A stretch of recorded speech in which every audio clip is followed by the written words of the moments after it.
Alhamdulillah, alhamdulillahilladzi anzala al-Qur'ana wa lam yaj'al lahu 'iwaja. Asyhadu an la ilaha illallah wa asyhadu anna sayyidana wa nabiyyana wa 'azimana Muhammadan abduhu wa rasuluh.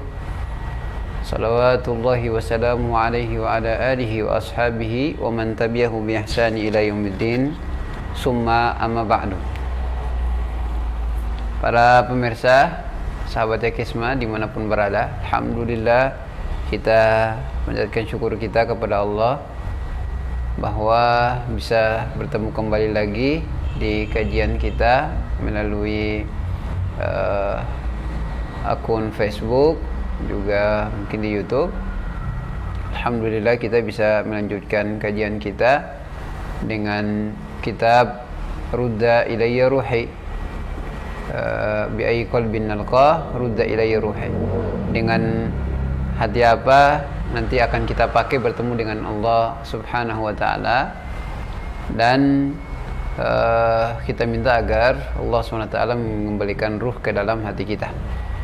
Dan ruh ini, para pemirsa yang dirahmati Allah, dialah yang akan membuat kita ini merasakan lezat seluruh ibadah yang kita lakukan, seluruh ketaatan yang kita lakukan, kita akan rasakan lezatnya. Sebagaimana kata para ulama, kita akan bisa merasakan lezatnya seluruh kenikmatan di dunia ini. Paling misalnya makanan dan minuman, satu syaratnya adalah jasad kita sehat. Kapan ketika jasad kita sehat, maka seluruh makanan atau minuman yang bisa disajikan di hadapan kita, kita mampu untuk merasakan lezatnya. Namun hal akan berbeda, situasinya akan berbeda ketika jasad kita sakit. Kita akan dapatkan bahwa makanan yang disuguhkan kepada kita tidak akan terasa nikmatnya. Begitu juga dalam ibadah ini pun demikian. Ketika Allah SWT mengambilkan ruh dalam hati kita menjadi bersih, maka setiap amal ibadah, ketaatan yang kita lakukan, kita akan pasti merasakan kenikmatannya, kelezatannya. Dan para pemirsa sahabat Ekisma dirahmati Allah, kita sama-sama mengetahui bahwa setiap ketaatan dia pasti memiliki kelezatan, dan sebagaimana juga kemaksiatan pun mendapatkan kelezatan. Hanya saja kelezatan ketaatan itu dia pasti akan berlanjut sampai nanti ketika kita bertemu dengan Allah Azza wa Jalla, meskipun kelelahan yang akan kita dapati saat kita beribadah. Dan kelezatan kemaksiatan dia hanya temporal sesaat, namun setelah itu kita akan mengalami kepayahan, waliyadzubillah, di hadapan Allah Subhanahu wa taala pun kita akan merasakan begitu dahsyatnya azab yang Allah berikan kepada kita. Kita memohon kepada Allah Subhanahu wa taala, mudah-mudahan Allah bersihkan hati kita hingga kita nanti termasuk hamba-hamba Allah Azza wa Jalla yang memang berhak untuk diterima oleh Allah Azza wa Jalla, sebagaimana yang Allah bilang, illa man atallaha biqalbin salim, kecuali hamba-hamba Allah yang datang dengan keadaan hati yang bersih. Para pemirsa sahabat Ekisma yang dirahmati Allah dimanapun berada, pada pertemuan yang lalu kita bahas tentang qalbul marid, hati yang sakit. Dan kita sudah menyebutkan bahwa hanya dua sebab yang kemudian membuat hati seorang hamba itu menjadi sakit. Yang pertama adalah dikarenakan syahwat, dan yang kedua adalah dikarenakan syubhat. Syahwat dia lebih banyak berkaitan dengan kebutuhan jasmani kita, sedangkan syubhat dia lebih banyak berkaitan dengan akal kita, pikiran kita. Dan karenanya kedua hal ini ketika bermasalah, maka seorang hamba dipastikan hatinya sedang dalam keadaan sakit. Para pemirsa dirahmati Allah, kalau dia sakit, memang seharusnya kita berinteraksi dengan hati kita yang sakit ini seperti kita berinteraksi dengan tubuh kita yang sakit. Secepat-cepatnya kita akan membeli obat. Kepala sakit, kita akan cepat-cepat membeli obat. Kemudian tangan kita terluka, cepat-cepat kita akan cari betadin dan lain sebagainya untuk bisa menghentikan darah dan menyembuhkan luka kita. Begitu juga hati kita, jika tidak disegerakan untuk diperbaiki atau disembuhkan, bisa jadi dia akan berujung, dia akan terus sampai kemudian ke tingkat di mana sulit untuk menyembuhkannya. Waliyadzubillah, jika hati kita menjadi mati. Karenanya ini penting sekali, meskipun dia hanya dalam tataran qalbul marid, sakit, tapi dia sangat berbahaya kepada kita. Nah, sahabat Ikesma dirahmati Allah, kita pun sudah menjelaskan salah satu bagian dari contoh hati yang sakit dikarenakan syahwat.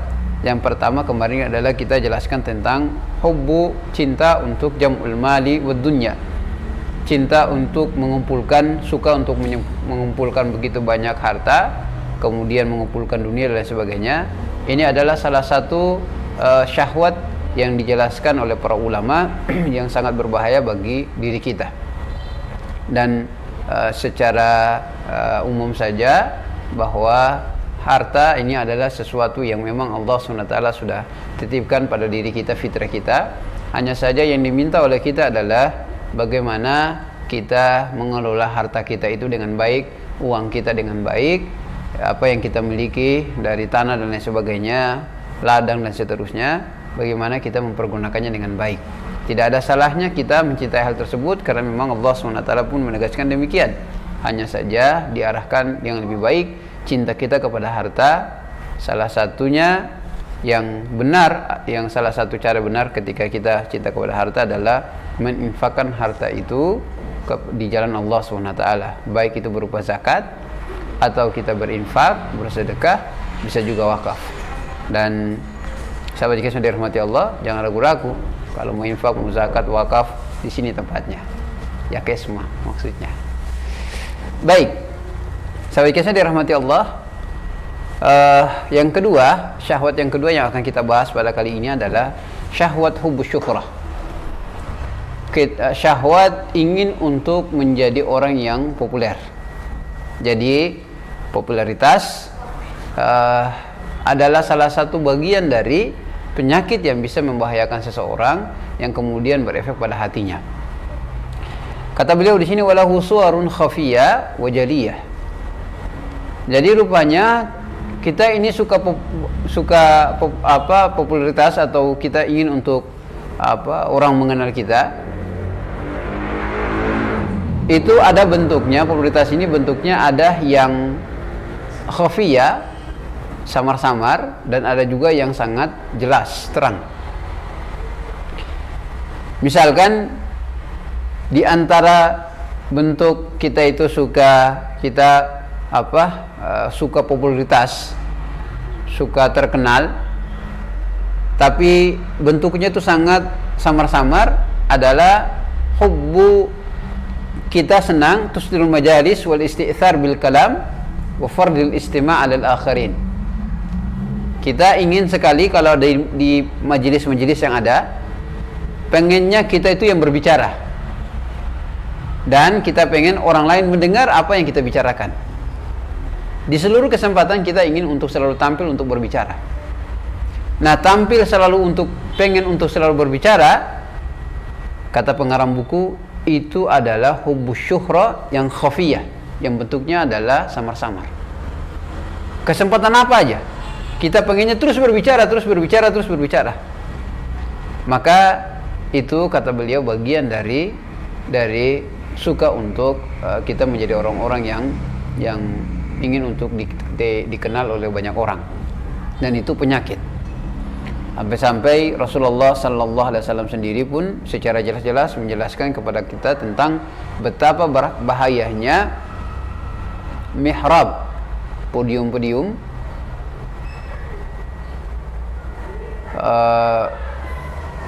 tempat-tempat seperti kita ini, yang sekarang saya ada ini, yang disebutnya dengan ashabul mikrofon,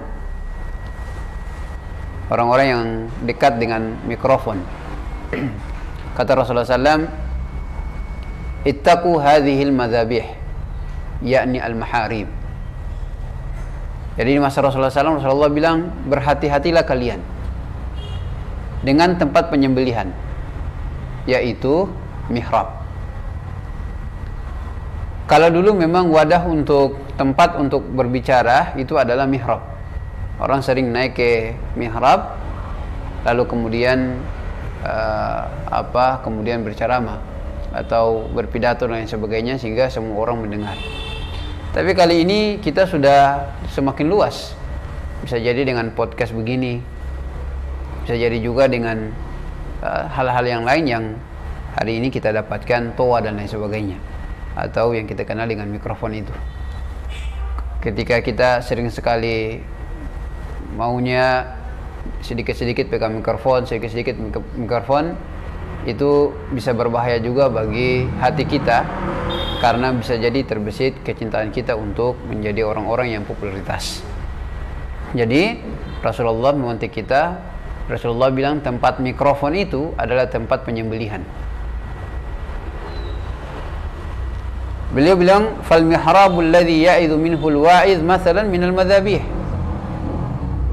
Tempat-tempat orang memberikan nasihat, para dai, para ustadz, atau para pejabat, atau tempat-tempat yang sering orang mendengar, orang berbicara, ya sampai ke tingkat orang yang menasihati, itu adalah tempat di mana orang akan disembelih di situ.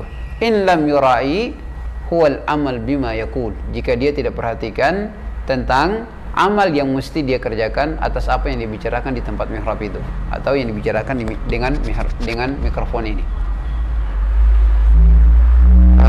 Ma'anna qad takunu marakaz tawjih lil khair, meskipun kata beliau di sini ya tempat-tempat itu bisa menjadi saluran untuk menjelaskan pemahaman, menjelaskan pencerahan kepada manusia, lakinnaha ma'a dzalik qad tuaddi bi sahibiha ila syarr. Namun berhati-hatilah, tempat-tempat itu bisa mendorong kita untuk menjadi orang-orang yang buruk. Kalau kita hadir pegang mikrofon, yang hadir cuma 2-3, kadang terasa sakit, padahal kan tidak. Mau 4 orang, mau 5 orang, bisa jadi itu adalah penyakit syuhrah. Kita pengen terkenal. Kalau yang betul adalah sebagaimana yang kami pernah mendengar dari salah seorang pendiri Gontor. Kata-kata beliau sangat ibadah haji merupakan rukun Islam yang kelima. Jadi harus diniatkan dan diwujudkan dalam bentuk perencanaan haji. Niat sih sudah lama ada, tapi dananya belum ada. Insya Allah, dengan arum haji dari Pegadaian Syariah, niat dan perencanaan bisa terwujud dengan menggadaikan emas. Mulai dari 3,5 gram untuk mendapatkan porsi haji. Kalau belum punya emas untuk digadaikan, mudah kok. Tinggal buka aja tabungan emas di Pegadaian. Gimana? Mudah kan? Pegadaian. Inspiratif sekali. Kata beliau, saya akan mengajarkan anak-anak yang mau. Kalau tidak ada yang mau, ya hanya 1 orang saja saya akan ajarkan 1 orang itu. Kalau 1 orang nggak mau untuk diajarkan, ya saya akan ajarkan dengan pena saya. Maksudnya beliau akan menulis ilmu. Jadi ya, ini sebagai nasihat buat setiap kita yang menempatkan diri kita sebagai dai. Dan juga bisa jadi pemirsa para sahabat Hikmah yang juga tentunya punya tempat yang sama dekat dengan mikrofon, itu juga adalah bagian yang mesti kita khawatirkan. Nah, itu bentuk pertama. Di antara bentuk kedua, bentuk dari kita senang dengan popularitas ini adalah al-intisyawu bil madhi. Senang sekali kalau dipuji. Subhanallah. Walidzalika kana Umar bin Khattab, karenanya Umar bin Khattab itu mengatakan, ada hadis ya Rasulullah sallallahu alaihi wasallam, bukan hadis, beliau menyebutkan tentang orang yang suka memuji ini dan kita senang. Kata beliau, al-madhu wa dzabh. Pujian itu yaitu sembelihan. Jadi kalau kita gak kuat, kita bisa akan jatuh kepada kehancuran. Apa itu? Jatuhnya nanti ke kibir, takabur, karena orang sering puji. Tapi ada juga bentuk yang paling berbahaya. Setelah melakukan satu pekerjaan, sering bertanya, bagaimana? Bagus kesing. ingin mendapatkan pengakuan. Itu yang berbahaya, bisa ya terlihat, tapi sebenarnya bisa bermakna. Ya ada orang memiliki niat ya ingin untuk mengetahui sejauh mana penyampaian dia yang nanti berikutnya akan diperbaiki, tapi bisa jadi ya wallah alam sebagian orang juga bermaksud supaya ingin mendapat kepujian. Jika dia tanya bagaimana tadi, toh bagus. Jadi ini bentuk-bentuk hubbus syuhrah. Kita berusaha untuk jangan sampai termasuk orang-orang yang senang sekali dipuji. Ya, dipuji untuk dalam tataran normal ya, tapi untuk berlebihan tidak demikian. Makanya qala al-Manawi wa sammahu dhabhan li'annahu yumitul qalb fayakhruju min dinihi. Jadi Imam Al-Manawi ketika menjelaskan mengapa Sayyidina Umar mengatakan demikian, kata beliau, sebab pujian itu akan mematikan hati, lalu kemudian bisa jadi agama akan keluar dari hatinya. Wa fihi dhabhun lil mamduh fa innahu yaghurru bi ahwalihi wa yughrihi bil ujubi wal kibr wa yara nafsahu ahlan lil madha. Jadi kata beliau, ya disitulah tempatnya di mana seorang yang dipuji itu akan disembelih, lalu kemudian memperdayai dia, lalu dia merasa wa yughrihi bil ujubi wal kibr, bikin dia sampai ta'ajjub, ujub, muncul ujubnya, kemudian muncul kibirnya, hingga dia merasakan memang saya ini pantas untuk mendapatkan pujian itu. Subhanallah. Ya Satri ya Rabb. Kayaknya kita akan dapatkan ada para sahabat, misalnya semisal anak beliau Umar bin Khattab, Abdullah bin Umar, beliau disebutkan kalau beliau di Madinah, beliau berjalan dari rumahnya atau ke masjid, atau masjidnya ke rumahnya, orang sering menunggu beliau. Jadi kalau beliau berjalan, biasanya 4 atau 5 orang sering berjalan di belakang dia, di belakang beliau. Nah, kalau sudah beliau sadar bahwa ada orang yang mengikuti beliau, baru kemudian beliau mengatakan, jadi wallahi demi Allah, kalau kalian ini tahu apa yang saya lakukan di balik pintu ini, maksudnya di balik rumahnya, kalian tidak akan pernah untuk mau mengikuti saya seperti ini. Mereka orang-orang yang tahu betul, alim dan punya popularitas tinggi, tapi mereka mengkhawatirkan diri mereka tentang popularitas ini. Jadi kalau di kitab Minhajul Qasidin yang dikarang oleh Ibnu Qudamah, beliau mengatakan sebenarnya popularitas ini pada situasi tertentu itu baik, karena para ulama, para anbiya, para rasul, mereka itu orang-orang yang punya popularitas tinggi. Nabi Musa meskipun tidak memiliki harta yang banyak, tapi popularitas itu kemudian membuat Fir'aun bisa mengerahkan seluruh tentaranya dengan seluruh apa yang dia miliki untuk mengalahkan Nabi Musa alaihissalam. Jadi popularitas itu hanya saja sebagian kita ini, kata beliau, popularitas itu seperti laut yang dalam. Kalau kita tidak pintar untuk berenang, lalu ada banyak pengikut kita. Kalau bahasa sekarang kan follower kita. Kalau follower kita banyak dan kita tidak pintar berenang, kita akan tenggelam bersama follower kita. Followers kita itu kita akan sama-sama tenggelam. Makanya maksud beliau itu, kalau kita gak pintar-pintar jaga hati, jangan terlalu banyak masuk untuk menjadi orang-orang yang dikenal oleh khalayak ramai. Karena bisa jadi kita akan tenggelam bersama dengan pendukung kita, orang-orang yang juga senang dengan kita dan seterusnya, yang sering puji kita. Jadi demikian Abdullah bin Mubarak. Pada kisah yang lain juga Abdullah bin Umar, pada kisah lain Abdullah bin Mubarak pun demikian. Beliau ini kalau kita baca-baca sejarah beliau, hampir seluruh kebaikan ada pada beliau. Beliau seorang alim, beliau seorang mujahid, beliau seorang zahid, beliau seorang yang kaya. Seluruhnya, hampir seluruh kebaikan ada pada beliau dan memiliki popularitas tinggi. Satu saat ketika beliau ikut perang, lalu masing-masing orang sedang berusaha untuk mengambil air, beliau turun dan berdesak-desakan di tempat pengambilan air itu, hingga tidak ada satupun orang yang mengenal Abdullah bin Mubarak. Lalu kemudian setelah beliau mengambil air dan minumnya, beliau mengatakan, alhamdulillah, tidak ada seorang pun yang mengenal saya. Saya turun ambil air, gak ada orang yang khidmat buat saya sendiri yang mengambilnya. Jadi ini adalah potret bagaimana salafus saleh kita yang betul-betul mengkhawatirkan diri mereka, padahal kita tahu ketakwaan mereka, kewaraan mereka, kezuhudan mereka sangat tinggi, tapi mereka khawatir dengan yang namanya popularitas. Dan yang ketiga, bentuk-bentuk orang suka popularitas yang nyata kata beliau di sini adalah mahabbatu an yakuman nas lahu. Senang sekali kalau dia datang, orang berdiri itu dia senang. Kalau orang duduk, dia datang, orang duduk aja nggak senang, dia tidak senang. Maka itu bagian dari bentuk cinta popularitas yang nyata. Rasulullah SAW melarang kita, mewanti-wanti kita dengan hadisnya, man sarrahu an yatamathala lahu rijal qiyaman falyatabawwa baitan minan nar. Subhanallah. Siapa yang senang kalau dia datang kemudian orang-orang berdiri untuk menyambut dia, maka Rasulullah SAW bilang, siapkanlah rumahmu di neraka. Jadi ya kebiasaan kita misalnya melihat orang yang kita hormati, kita berdiri, ya. Kita berdiri kemudian kita salamin, kita cium tangannya dan seterusnya. Kalau pribadi dari kita tidak jadi masalah.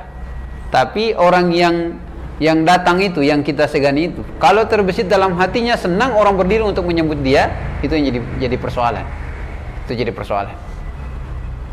Makanya ya ulama-ulama kita juga sebagian juga tidak suka kalau datang orang-orang berdiri untuk menyambut beliau, karena kekhawatiran mereka terhadap diri mereka itu. Jadi para pemirsa yang dirahmati Allah, ini salah satu bagian yang kita khawatirkan. Dan sebenarnya mihrab itu bukan hanya itu, tapi sekarang ini karena sudah luas sekali, kita bisa saja masukkan ini ke misalnya ke medsos, ya. Kita medsos, ya, kita posting apa orang suka, rupanya yang suka ini segini, yang enggak suka segini. Jadi kita menganggap kita ini sudah punya popularitas yang tinggi. Dan kalau itu terbesit pada hati kita, bisa jadi kita juga akan mendapatkan penyakit yang sama. Sampai ada sebagian ya orang lah yang kita ya tidak usah kita sebutkan, sampai ada yang posting begitu, buat status atau apa begitu di Facebook atau bikin apa di Instagram, ya, atau di Twitter, karena tidak ada yang komen, marah-marah dia sama teman-temannya. Minta tolonglah dikomeni kah, atau di like, atau ya Allah, segitu-gitu amat. Nasallallahu alaihi. Mudah-mudahan Allah jaga kita dari hal-hal begini. Ada dan tidaknya orang komen atau apa, like atau suka, apa, kasih tanda love tuh atau tanda peduli, nggak jadi masalah. Jadi sahabat yang dirahmati Allah, yakinlah bahwa kalau kita posting sesuatu yang baik, mau itu ayat Al-Quran atau hadis atau perkataan-perkataan yang baik dalam media sosial, tidak usah perlu dengan orang komentar atau tidak, karena itu nanti akan jatuhnya ke popularitas.